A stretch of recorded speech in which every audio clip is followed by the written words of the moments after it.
Look at that. Fresh maple syrup. We just made this year. First time I've made maple syrup by tapping the trees. And in this video, I'm going to show you all of the steps that I took to complete this process. This was, like I said, the first time I've done this process. And when I was researching to do this, I actually had a really hard time finding a video that covered all the steps. There were some videos and things out there, but most of them only covered part of the process. So we're going to go through 8 steps, step by step, of what you need to do to make your own small batch maple syrup. I just made about a quart, a couple pint-sized jugs like this of maple syrup, and it turned out really great. It tastes good. I'll drink some of it. And yeah, so that's what we're going to get into this video, so we'll start right now. So the first thing you need to do to make your own small batch maple syrup is you need to identify the tree, right? And so sugar maple trees are the main trees that people use for tapping to make maple syrup, and there's 3 main ways that you can identify the trees. First of all, just for reference, this is a sugar maple tree, and one way that you can tell that it's a maple tree is by the dark, tight bark. And so if you kind of have a good eye for identifying bark, you can do it that way. Probably the easiest way to identify a sugar maple tree is going by the leaf.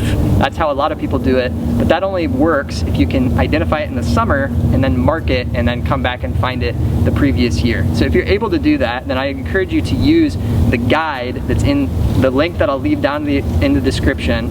It's a document from the Ohio State University Extension office. They put out a great hobby maple syrup production guide, and you can find a maple tree leaf identification guide in that paper. And there's also some ideas and facts throughout this video that I'll reference that originally comes from that guide. So if you want just a written text version of a guide of how to do this, then read through the link that I'll put down in the description. That's a great one. And then the third way that you can identify maple trees is using the twig. So you can use the twigs and the bud, and that's probably the most scientific approach to get a really precise answer. And I did a whole nother video about how to do that. It basically comes down to identifying maple trees versus other trees in the forest, and then distinguishing between the different types of maples. So rather than going through that all again here, I'm just going to put a little card up at the top of this video so that you can go and watch that to make sure you're using a sugar maple tree from the beginning. So that's the first thing that you need to do. And one additional note, once you find a sugar maple tree or you know where a sugar maple tree is, it's also important to remember that it needs to be a certain size. So you don't want to tap a maple tree that is under 10 inches in diameter. So an easy test that you can do is to get a 33-inch rope and wrap it around the tree, and if the ends do not meet, then that means the tree is big enough, right? So hopefully that makes sense. If it's 33-inch rope and it does not wrap all the way around, that means that the tree is large enough and you can tap it. Step number 2 that you need to take is to actually tap the maple tree, okay? And so there's a couple things that you need in order to do this. The first thing you need is you need a drill, and you need that drill to have a 5/16 size drill bit, because that's the diameter of the hole that you're gonna put in your tree. There are different sizes, but I think the main size that most people use is a 5/16 size. And then you're going to need what is called a spile, which is just another word for the tap, that is also 5/16 size, and you're going to tap that spile into the tree, into the hole that you drill. Also, when you're drilling the hole, just keep in mind that you don't want to go really, really deep. You only want to go about 1.5 to 2 inches deep with the hole that you drill, and so keep that in mind while you're doing this step. And then also, just a note about when to actually do this. So there is a distinct maple syrup season, and that comes in my area. So I'm in Ohio, and this applies, I think, to kind of the Midwest region, and then looking like north into the east. It will differ depending on where you are, what your elevation is, probably how cold the temperatures have gotten. But generally, you're looking, at least in Ohio, around mid-February on the early end to mid-April on the late end, okay? And so that's something to keep in mind, and the maple syrup season is pretty short, so you really need to be prepared when the season comes. And the temperatures that you're going to have to meet in order to get a good sap flow so you can make syrup falls between, it happens when the temperatures go below freezing, or below freezing at night, and then during the day the temperatures get up to about 40 degrees Fahrenheit. Okay, so that's kind of the nice, perfect temperature for maple sap flow, is less than freezing at night and then around 40 degrees Fahrenheit during the day. That's ideal. And then once you have your tap in the tree, just kind of the final thing that you have to do is either hang a bag or a food grade bucket of some kind onto the spile so that you can start collecting your sap. So that's kind of the last thing for tapping the tree, hanging your bucket, and all that jazz. Step number 3 is then to reap the fruits of your labor, basically, and to gather the sap. So for that, what I did was to gather the sap about once a day.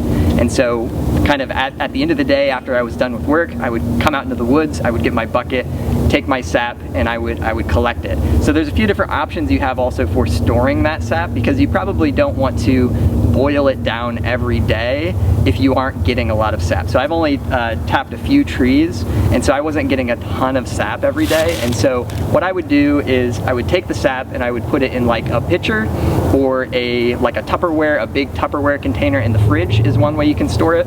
Or if it's cold enough at night, you can just like leave a bucket or a tank outside if it's going to be like sort of below the temperature of your refrigerator anyway. That's another thing that you can do. And once you get enough sap, then you can start like boiling it down to concentrate it and then go on to the next steps. If you don't have enough space to put all your sap in the fridge and you don't want to store it outside, what you can do is boil it down part way to sort of get concentrated sap, and then to package it and store it in like a pitcher before doing the finishing process, which is a little bit more complex, but that at least can save you some storage room. Okay, so step number 4 is to boil it down. You have all of the sap gathered and you're ready to boil it down and see if you can get some syrup. So there are a variety of ways to do that, and you've probably seen some like videos or things of bigger producers that have boilers that are specifically designed for boiling down sap. But since I've just done a few trees and I've kind of just done a small batch of maple syrup, then I've used my kitchen basically. And so I tried 3 different methods of doing this. I tried just doing it on my normal kitchen stove, I tried doing it on an Instant Pot, and I tried doing it in a crock pot. The crock pot didn't really work very well, so I wouldn't suggest trying to boil down sap in a crock pot, but both the Instant Pot and the stove worked pretty well, and the stove probably was the fastest method. So you can do that. You might have some concerns, like you might have heard this online in forums or something, that it will like make your walls sticky. And I did, probably about 2 to 3 pints worth of maple syrup, so small batch, and I haven't had any problems with that. My understanding is that you get into that sort of an issue when you do like really large quantities of sap. So since I'm only doing, small batch, I haven't had problems with that. So that's something that might be helpful for you to know. And when you do boil it down, just a couple things that you need to know. It helps if you can turn on like a ventilator fan if you have one in your kitchen. And I also like had a rag nearby that I'd use to like wipe off the ceiling above my stove to kind of wipe down steam, because it does steam and that's how it gets concentrated. So that can be a helpful thing to keep in mind. And the last 2 things that I'll mention before you can kind of start boiling things down is, number 1, I did a pre-filter where I took my sap that I had from outside and I put it into the container where I was going to boil it, and I just pre-filtered it to get like some bark and twigs and things out of the sap so it'd be nice and clean when I boil it. So that's something you might want to do as well. And when I boiled it, I put it on medium to high heat, which was about 6 or 7 on my stove. And then the second and last thing that I'll mention about this is the amount of sap that you need to produce syrup is in about a 40-to-1 ratio. So it takes about 40 gallons of sap to produce 1 gallon of syrup. So if you're just trying to do like a quart, then that means that it will take about 10 gallons of sap to make 1 quart of syrup. So just keep that in mind so that you know how much sap you need to actually get a decent amount of syrup. Step number 5 is to go through the finishing process with the syrup. This is one of the most difficult and kind of tricky parts because you have to be pretty precise with how you do this. So once you've got your sap boiled down and it's starting to sort of get brown and thicker, then you need to finish it, get it to the finishing point of syrup, and you can measure that using temperature. So for this step, you're going to need a candy thermometer of some kind. And what you're going to do is, first of all, you should measure the boiling point of water with that thermometer to make sure you know the exact boiling point of water at your location and elevation. It should be around 212 degrees Fahrenheit. And then what you're going to do is you're going to monitor the temperature of your sap. And when the temperature of your sap reaches 7 degrees Fahrenheit above the boiling point of water, then technically at that point it will be finished. Okay, so for example, if the boiling pot of water with your thermometer where you are is is 212 degrees Fahrenheit. When the temperature reaches 219 degrees Fahrenheit, you're gonna have finished syrup. So that's the way that you do it. And once you get about 3 degrees above the boiling temperature of water, then you are going to need to start watching it really closely, because if you kind of let it go and don't pay attention to it, it can boil over really quickly once it gets above 3 degrees Fahrenheit over the boiling point. And just as a side note, the reason the temperature increases is because the viscosity of the syrup increases, and so the boiling point goes up as the syrup gets thicker. Hopefully that makes sense. In my experience, just talking about this thermometer measurement, in my experience, the thermometer wasn't 100% on point, so it wasn't 100% accurate. That might just be because of my conditions and my thermometer that I was using, but that was my experience, that it wasn't like 100% precise in judging my finished syrup. And so I actually used an additional tool that you can use if you want to be really precise and make sure that you get your syrup to the right consistency, and that tool is called a hydrometer. Okay, and basically how this works is you take the hydrometer and you fill up a little jug with syrup, and then you drop the hydrometer into it, and it has 2 marks on it. It has a hot syrup mark and it has a cold syrup mark. And depending on if your syrup is hot or cold, there's a different line because it will kind of suspend. And so I did this test with hot syrup. I dropped the hydrometer in, and I want to make sure that my little line on there meets where the syrup is, and if it's not quite there, then I need to keep boiling it down. Okay, so a hydrometer is another thing that you can use, and if you want to learn more about how that hydrometer works, that link that I put in the description can help you figure that out a little bit more in detail as well.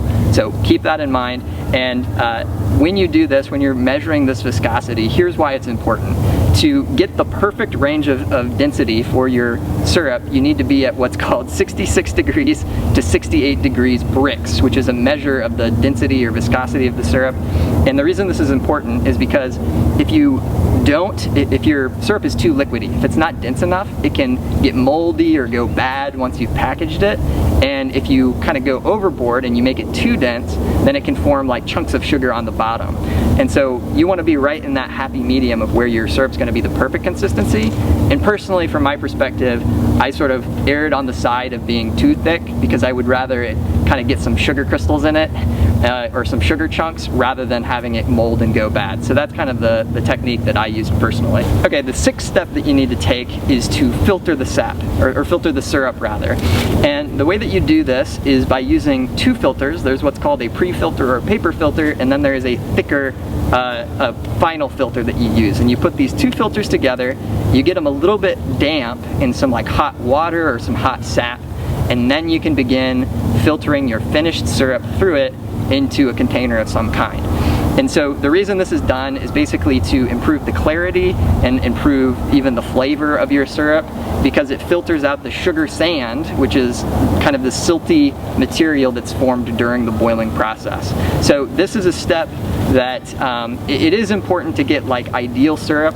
I kind of only did this for half of the syrup I did if I wanted to package it up and get it real nice, but you could theoretically just if you're gonna use the syrup and put it in the fridge right away and you don't mind it being a little silty, theoretically you could just not filter it at this final stage, but you didn't hear that from me. I think the general recommendation is just to go ahead and do the final filter. Now the 7th step is to bottle your syrup. So if you've got some bottles like I have, and you've done the filtering process, which can take a long time, so you'll have to be patient with that, is to bottle the syrup, and you want to bottle the syrup when it's hot. So it needs to be at least 185 degrees Fahrenheit ideally when you're bottling it. And what you do is you just pour the syrup into your bottle, and then once you've put the cap on and you put the syrup in there, make sure you tip the bottle upside down because you want that hot syrup to touch all of the surface inside. And then once you've done that and sealed the cap, you're good to go. You finished the bottling process and you can pat yourself on the back. Then step number 8 is the best of all, is to enjoy your syrup, put it over some pancakes, and enjoy the fruits of your labor. So I hope you found this video helpful. Hopefully that it'll help you do your own maple syrup for the first time, or maybe learn something that you didn't know about the process. If you did like this, I encourage you to hit the like button for us. That helps our channel out a ton. And if you like stuff like this, you like talking about trees and the outdoors and firewood, which we talk about a lot on this channel, feel free to subscribe, and we'll see you back here for the next one.